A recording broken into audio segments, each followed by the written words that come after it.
সুবৰ্ণ মডেলৰ বিদ্যালয়ৰ ছাত্ৰী আৰু আমাৰ দলটোৰ নাম হৈছে আকাংক্ষা।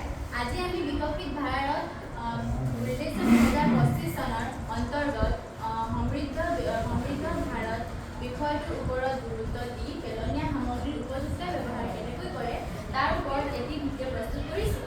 পেলনীয়া সামগ্ৰীসমূহে কি সমস্যাৰ সৃষ্টি কৰিব পাৰে সেই বিষয়ে মই ক'বলৈ লৈছোঁ।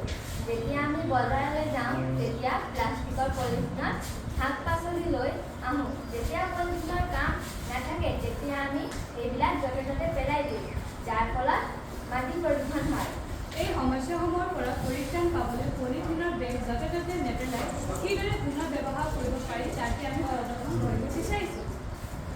এনে পেলনীয়া প্লাষ্টিকৰ পৰা আমি বহু ধৰণৰ মালা গাঁঠিব পাৰোঁ আৰু বহু ধৰণৰ বস্তু সাজিব পাৰোঁ।